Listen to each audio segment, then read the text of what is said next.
The first permanent British settlement in North America was at Jamestown in what is now Virginia. This area of the colonies was known as the Chesapeake, which means just two colonies, Virginia and Maryland. They get their name from the area around Chesapeake Bay. Now, there are three types of colonies. First were charter colonies, and an example was Virginia.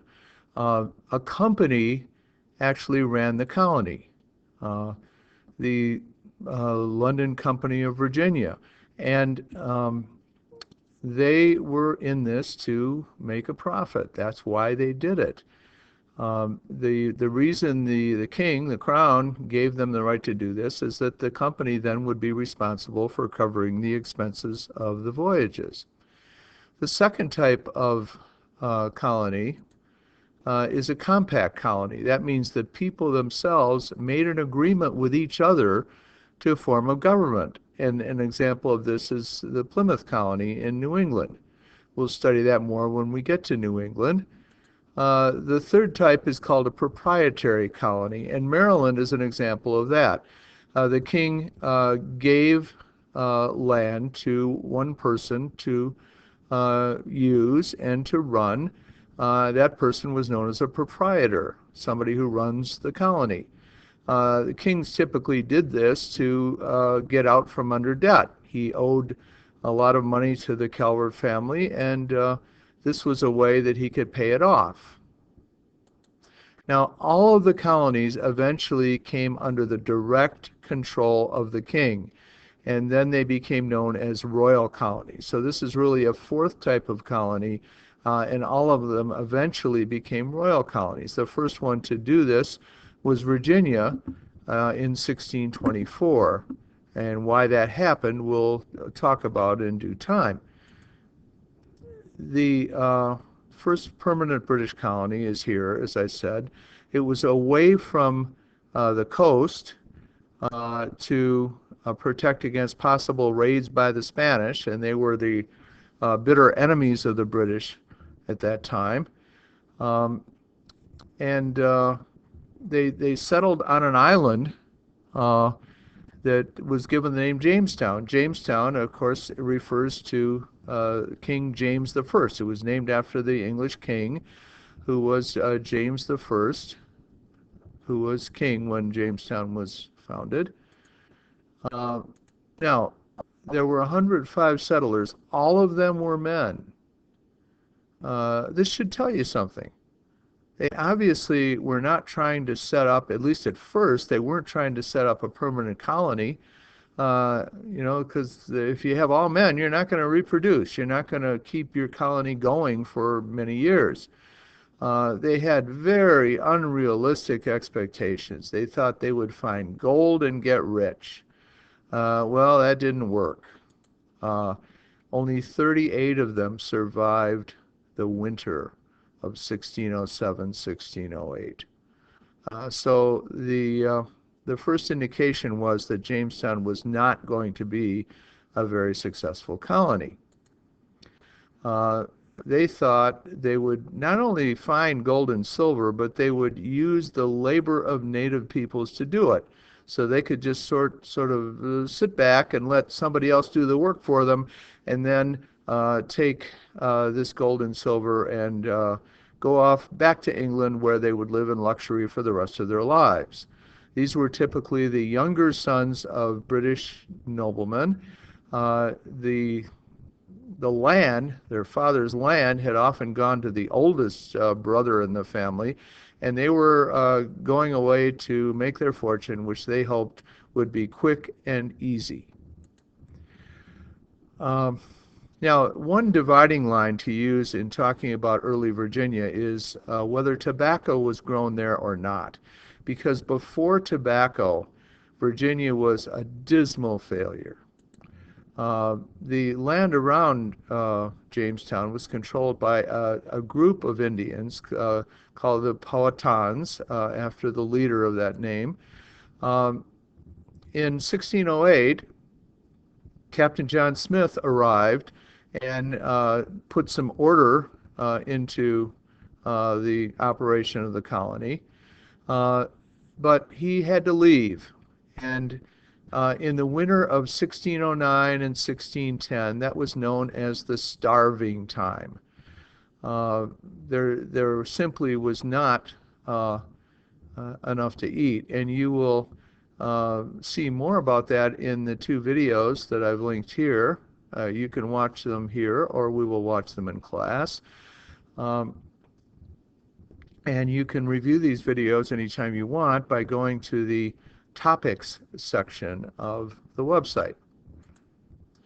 Now, conflict with Indians began then, and one reason the English settlers were starving is that it wasn't safe for them to leave the fort because of the bad relations that they had actually created with the local Native Americans. Now, as a result of all this, there was a new leader, Captain Thomas Dale, who instituted some very, very strict laws for the settlers at Jamestown. More people came, to supplement those 38 that were left from the first winter, and we get what are called Captain Thomas Dale's laws, or just Dale's laws. Now, there was an upside to these, and that was to increase their chances of survival. They were incredibly strict for murmuring. That's just an old-fashioned word for complaining. If they complained or resisted or disobeyed in any way, for the first offense, they would be whipped. For the second offense, they would have 3 years in prison. And if they hadn't learned their lesson, the penalty would be death for the third offense. To give you another example, if they stole from Indians anything or committed violence against them, that was the death penalty.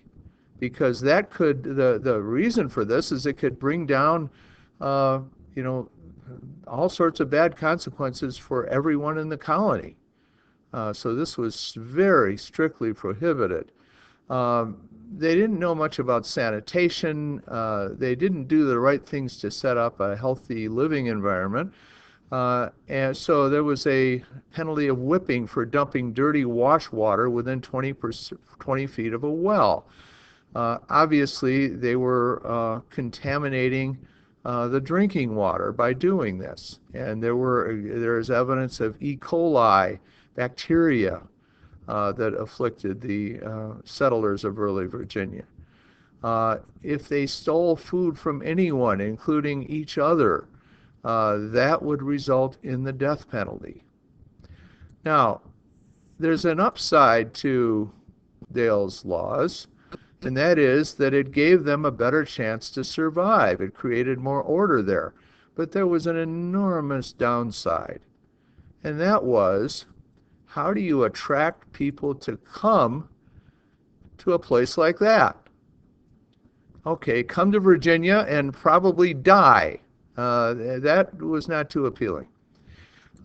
This is what amounted to a very early travel poster. Nova Britannia, New Britain as they called it then, not the same thing at all as what we call New England. It was offering most excellent fruits by planting in Virginia, exciting all such as be well affected to further the same. You notice the F's and the S's look very similar.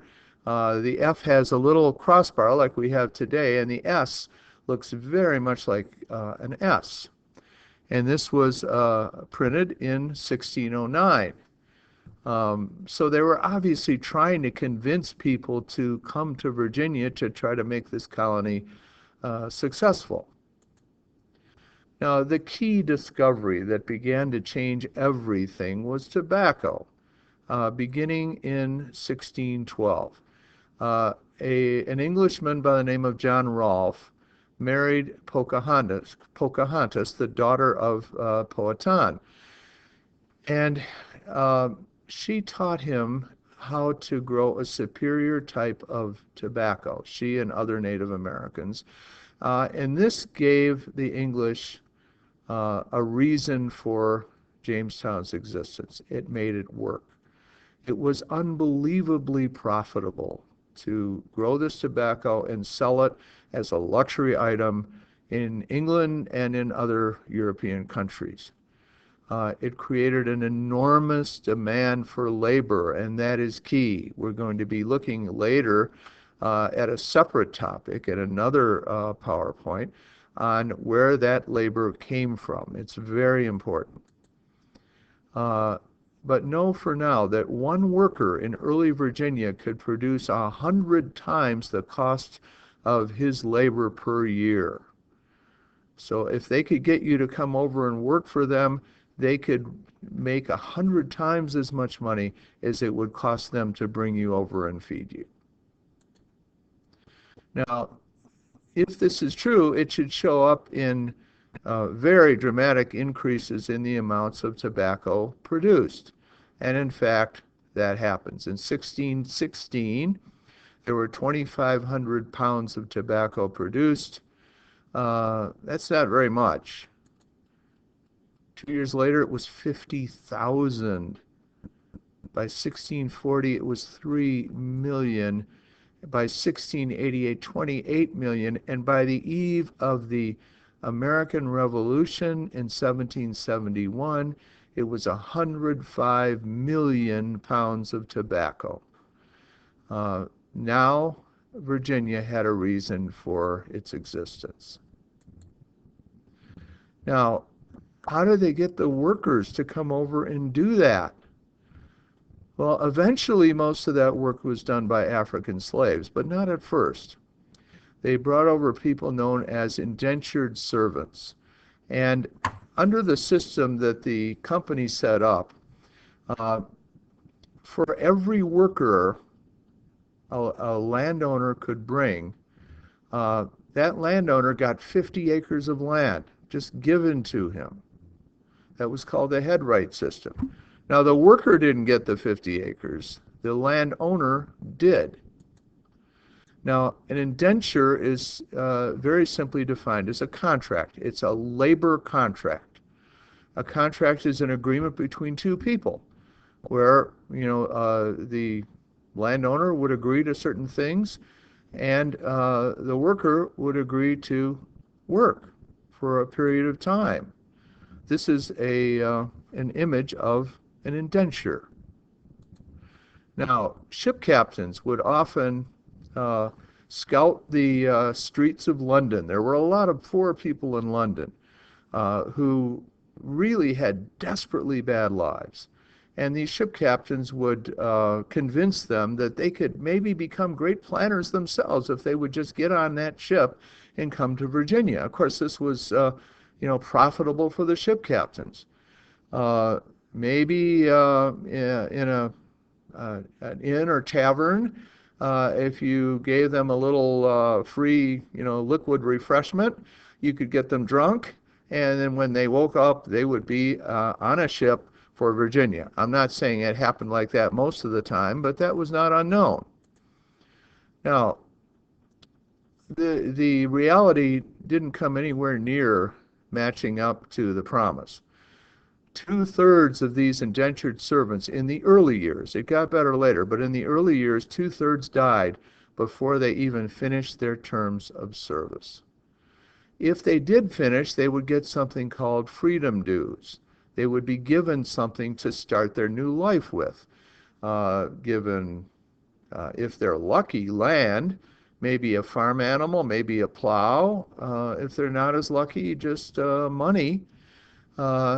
But if the price of land was going up, as it was, that money wasn't worth as much as they had hoped it would be. Now, these terms of service would vary, anywhere from typically 4 years to 7 years or longer. And how long these terms lasted would depend on whether you were big and strong, whether you were young, whether you were healthy, whether you were male or female. And that was something that was worked out individually. Now, in early Virginia, you had Indian Wars. Uh, in 1623, 300 English were killed in one day. That was 25% of the total population of Jamestown. Uh, and then that was one of the reasons why the king took away Virginia from the company that was running it, and it became a royal colony. In 1644, there were 500 English killed in wars with Native Americans. Now, why? There's one very important reason, because the new settlers were encroaching on the lands of the Native Americans. They were moving onto their lands. They were, stealing crops sometimes. They were taking over the soil, and the English did not appreciate this. That was the number one reason for the wars. Now, the consequences, well, over time, the English brought more and more people. They had better weapons. They had guns. And the Native Americans got pushed farther and farther westward. Many of them died. They also died of disease. And the end result was very, very bad for Native Americans. Now, just a little bit on Maryland. It was founded well after Virginia in 1632. The Calvert family was owed money by the king. He owed them, and so he gave their head, Lord Baltimore was his title, land in the New World. It was easy for him. He could give it away. Never mind that he really didn't own it.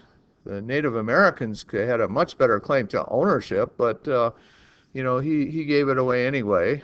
And the Calvert family, canceled the debt. The king saved that money and gave away something that he didn't even have. Now, another interesting wrinkle about the Calverts is they were Catholic, and Catholics were very much persecuted in England at the time. So the Calverts wanted a safe haven for Catholics, a place where they could come and worship freely and live peaceful lives in the New World. Like Virginia, tobacco was at the center of the Maryland economy. And like Virginia, they used indentured servants and then later on African slaves. And we'll talk in much greater detail about the history of slavery in all of the English colonies at a later date.